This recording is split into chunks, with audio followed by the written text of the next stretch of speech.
Саламатсыңар урматтуу окуучулар. Силер менен кайрадан физика тили сабагында жолугушуп отурабыз. Анда эмесе бүгүнкү сабагыбызды баштайлы. Бүгүнкү сабагыбыздын темасы суюктуктар, беттик тартылуу коэффициенти деп аталмакчы. Сабактын жүрүшүндө суюктуктардын касиеттери менен таанышасыңар.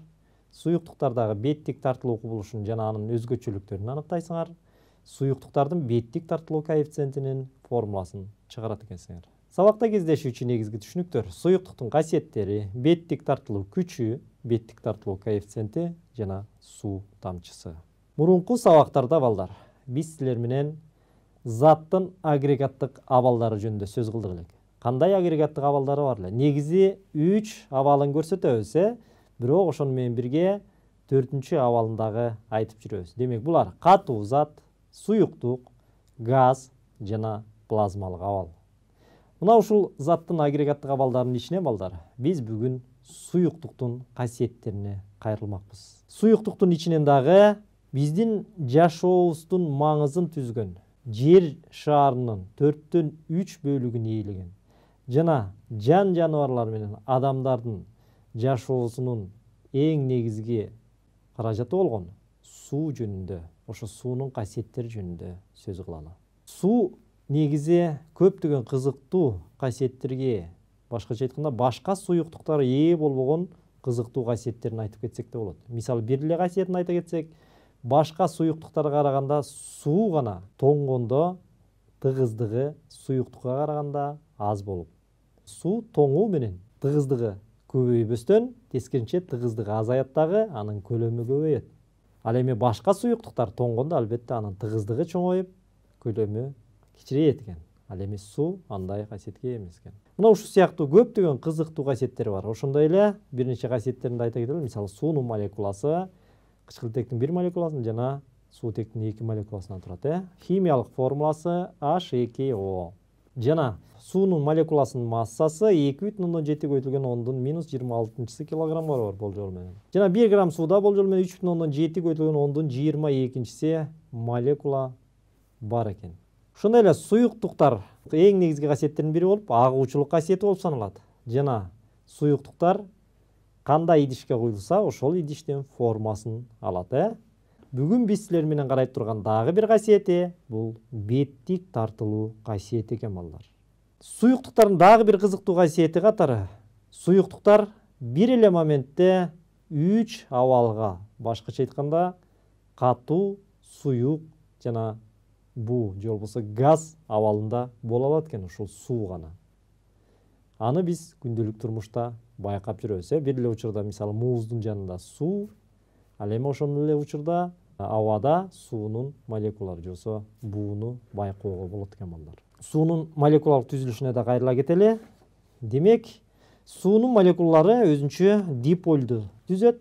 Башкача айтканда бир учунда оң зарядтар, ал эми экинчи учунда терс зарядтар топтолгон. Бул белгилүү факт.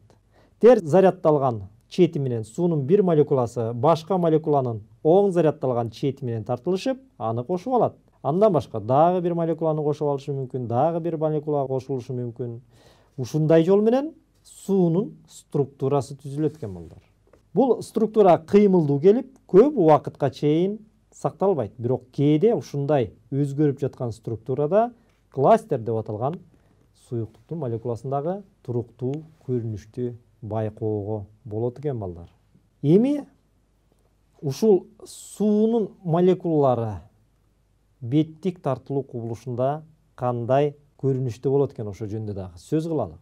Мисалы, суунун молекулаларын карап көрө турган болсок, суунун молекулалары биз айтып кеткендей өтө кыймылда болот экен дагы, газдын молекулаларына караганда албетте тыгыз жайланышкан. Газдардан айырмаланып суюктуктардын абалын чагылдырган, абалын түшүндүргөн ушул кезге чейин теңдемеси чыгарылган эмес. Башкача айтканда, суюктуктардын касиети толук изилденип бүт элек балдар. Мына бул жердеги 2 молекулага А жана Б молекуласына карап көрө турган болсок, демек беттик тартылуу кубулушунун натыйжасында мына А молекуласы өз ара аракеттешүү күчүнүн натыйжасында алардын тең аракет этүүчүсү нөлгө барабар болот дагы, аракет этишүү күчтөр компенсацияланат. Ал эми Б молекуласын карап көрөлүчү. Б молекуласы жарымы демек чекте турат.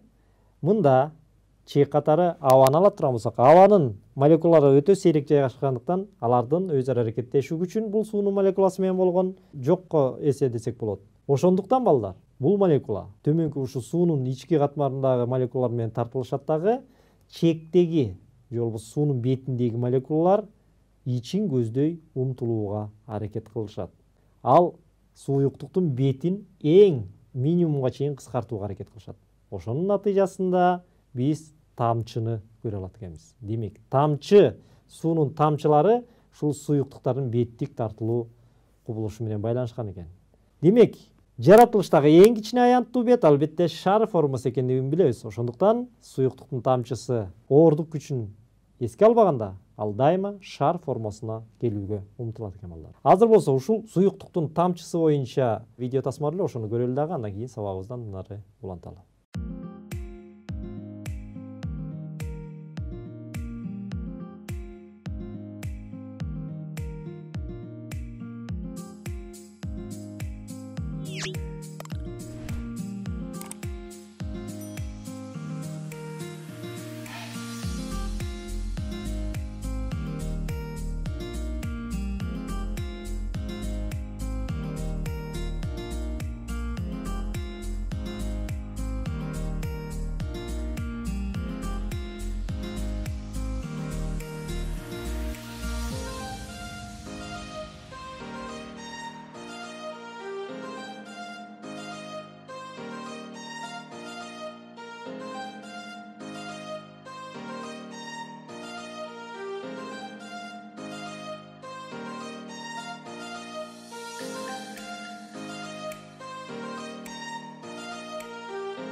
Мына балдар. Демек, оордук күчү таасир этпеген учурда суу тамчасы ар дайым шар формасын алганга аракет кылат экен. Ал эми шар формасы жаратылыштагы эң кичине аянттагы форма болуп саналат экен, балдар. Беттик тартылуу күчү балдар бир эле ушул суу тамчысынын пайда болушун түшүндүрбөстөн, андан башка дагы көптөгөн кубулуштарды түшүндүрөт. Мисалы үчүн, чыныга суу куя берсеңер, ал суу анын чегинен дагы ашып, кандайдыр бир суюктуктун бетинде жука пленка бардай болуп, мына силер көрүп тургандай, чынынын четинен ашпастан кандайдыр бир чекке чейин дагы куюлат. Мына бул дагы ушул суюктуктун беттик тартылуу кубулушу менен түшүндүрөт экен. Ошондой эле көлгө барганда, көлдүн жээгинде кумдан аргандай мунараларды салабыз. Мына ушулар мунаралардын көпкө чейин сакталып турушу дагы ушул суюктуктун беттик тартылуу кубулушу жана жаратылыштагы суюктуктун беттик тартылуу кубулушунун суу ченегичтеринин суунун үстү менен чуркап жүргөндүгүн көргөнбүз. Ушул дагы ушул суюктуктун беттик тартылуу кубулушу менен түшүндүрүлөт экен. Ошондой эле, мисалы үчүн, эмне үчүн биз суунун түбүндө жүргөндө чачыбыз жайылган формада болот дагы, ал эми суудан чыкканда ал чачтарыбыз бири-бирине жабышып калгандыгы дагы ушул суюктуктун беттик тартылуу күчү менен түшүндүрсөк болот экен. Ушул сыяктуу мына көптөгөн жаратылыштагы жана жашоо турмушубуздагы мисалдарды суюктуктун беттик тартылуу кубулушу менен түшүндүрүүгө болот экен, балдар. Деги эле беттик тартылуу деген түшүнүктү ким киргизген экен илимге? Илимге немец окумуштуусу Януш Андраш Сегнер деген окумуштуу, өзү врач, физик жана механик болгон. Ушул инсан беттик тартылуу деген түшүнүктү илимге киргизген экен биринчилерден болуп. Ал капиллярдуулук кубулушу жана ушул суюктуктун касиеттерин абдан кеңири изилдеген капиллярдуулук эффектиси боюнча өзүнүн сандык теориясын чыгарган. Беттик тартылуу кубулушу дегенибизди дагы тереңирээк түшүнүш үчүн мындай болгон мисалга кайрылып көрөлү. Жанагы эле мисалга кайрылалы. Мисалы Б жана А. Демек, А молекуласы биз айтып кеткенде башка молекулалар менен өз ара аракеттенишет дагы, алардын тең аракет этүүчү күчү нөлгө барабар деп атабыз. Компенсацияланып кетет, башка молекулалардын аракеттешүү күчүнүн натыйжасында. Ал эми Б молекуласынын тең аракет этүүчү күчү нөлгө барабар эмес экен. Демек, бул тең аракет этүүчү күчү Б молекуласынын төмөн жактагы молекулалардын тартышуу күчүнүн натыйжасында анын багыты ушул суюктуктун ичин көздөй багытталат экен. Ошондуктан жанагы чыныга суу куйганда эмне үчүн акпай жатат дегенибиз, ошол суюктуктардын молекулаларынын беттик тартылуу күчүнүн натыйжасында ал молекулалар суюктуктун ичин көздөй багытталып, сыртка чыгарбаганга аракет кылат. Ошондой эле потенциалдык энергиялар жөнүндө сөз кыла турган болсок, бу жерде Б молекуласынын потенциалдык энергиясы А молекуласынын потенциалдык энергиясына караганда чоң болуп саналат экен. Ошондуктан жаратылышта негизи нерселердин потенциалдык энергиясы ар дайым минимумга умтулууга аракет кылышат. Мына суюктун молекуласында карап көрсөк, демек минимумга умтулууга аракет кылып, ал эми минимум дегенибиз албетте суюктуктун бетинин аянтын кыскартууга аракет кылат. Бул кубулушту биз самындын көбүкчөсү менен тажрыйба жасап көрсөк болот. Демек, эмне кантип ушул минимум бетке умтулат тургандыгын. Мисалы үчүн мына ушул сыяктуу каркастагы түзүлүштү жасап, аны самындын көбүкчөсүнө салып көрө турган болсок, ал көбүкчөдөн алып чыккандан кийин ошол самындын көбүкчөсү эң минимум бетке умтулганга аракет кылат. Ошондой эле мисалы эмне үчүн скрипка сууга чөгүп кетпейт? Бул жерде скрипканын тыгыздыгы албетте суунун тыгыздыгына караганда жогору деп атабыз. Демек, качан чөкпөйт экен скрипка? Скрипка чөкпөйт экен эгерде ошол беттик тартылуу күчү суюктуктун скрипканын оордук күчүнөн чоң же болжолу менен барабар болсо, скрипка чөкпөстөн кармалып турат бетинде. Ал эми скрипканын оордук күчү суюктуктун беттик тартылуу күчүнөн чоң болсо, анда албетте ал чөгүп кетүүгө дуушар болот экен. Мына балдар, демек ушул беттик тартылуу күчүнүн суюктуктун бетин эң минимумга, же болбосо суюктуктун бетинин аянтын эң кичинекей аянтка чейин кыскартууга аракет кылгандыгын биз азыр төмөндөгү видео тасмадан карап көрөлү. Бул видео тасмада ушул самындын көбүкчөсүнүн жардамы менен жүргүзүлөт көптөгөн эксперименттер. Бул эксперименттер балдар үй шартында дагы оңой эле жасасаңар болот, сөзсүз түрдө жасап көрүлө. Ал экспериментти жасоо менен ушул беттик тартылуу кубулушу жөнүндө дагы кеңири түшүнүк аласыңар. Анда эмесе видео тасмага көңүлүңөрдү бурам.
Мына балдар, бул тажрыйбалардан көргөндөй, суюктуктун беттик тартылуу күчүнүн натыйжасында суюктуктун бетинин аянты ар дайым эң кичине аянтка же болбосо минимумга умтулат экен балдар.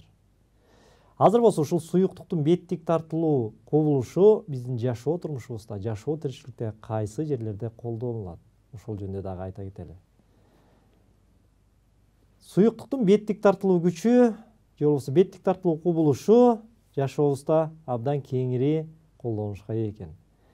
Эң биринчиси эле адамдын организми жөнүндө айта турган болсок, адамдын организминдеги кандын жүрүшү, ушул кан тамырлар же болбосо капиллярлар аркылуу суюктуктун беттик тартылуу кубулушунун негизинде айланат экен балдар. Ушундай эле самындап колубузду жуабыз. Эгерде суюктуктун беттик тартылуу кубулушу болбосо, анда биз самынды колдоно албайт болчук, анткени эч качан көбүк чыкмак эмес.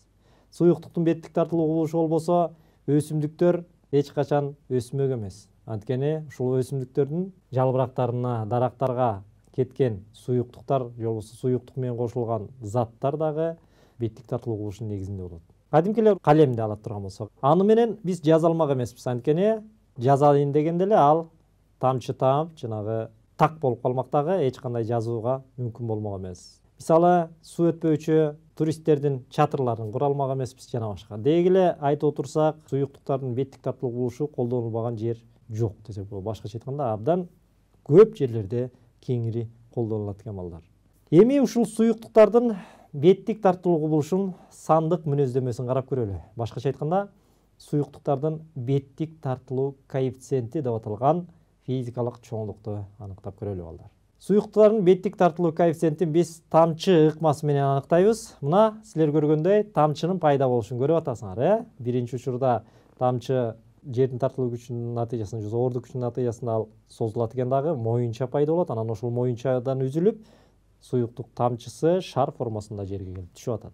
Ушул жерден беттик тартылуу күчү ордук күчүнө барабар болуп турганда тамчы кармалып турат. Ал эми ордук күчүнөн кичине болгондо беттик тартылуу күчү тамчы үзүлөт экен балдар. Деги эле беттик тартылуу коэффициенти дегенибиз эмне экен? Беттик тартылуу күчүнүн суюктуктун беттик катмарынын чегинин узундугуна болгон катышы менен өлчөнүүчү чоңдук беттик тартылуу коэффициенти деп аталат экен. Ал гректин сигма тамгасы менен белгиленет дагы. Формуласы сигма барабар F беттик тартылуу күчү бөлүнгөн L. L дегенибиз кайсыл узундук?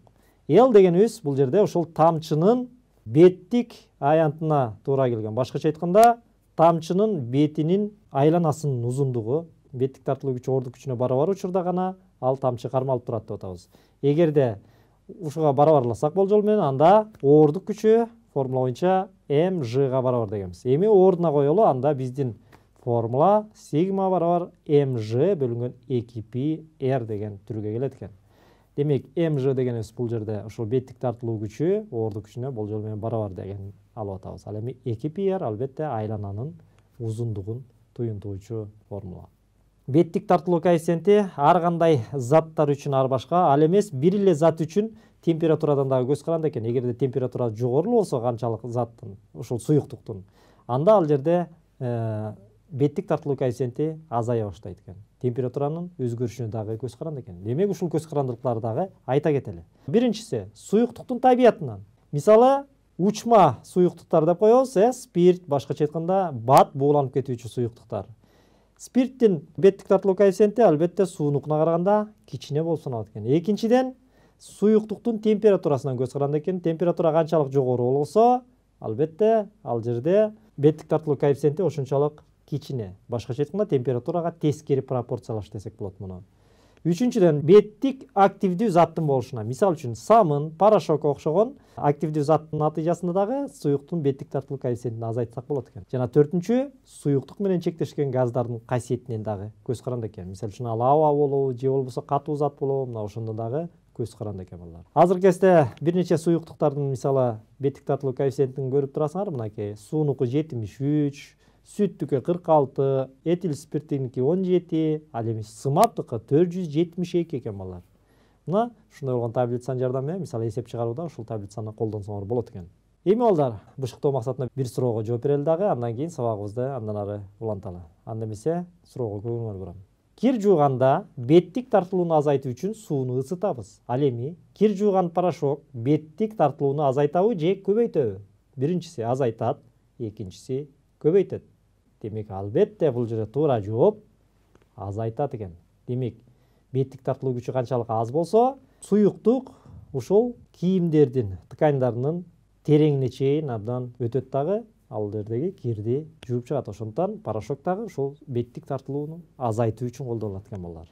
Анда эмесе ушун менен сабагыбыз дагы аягына келип жетти окшойт. Сабагыбызды жыйынтыктайлы. Бүгүнкү сабакта балдар биз силер менен суюктуктардын касиеттери жөнүндө сөз кылдык. Анын ичинде суунун касиеттерине токтолдук.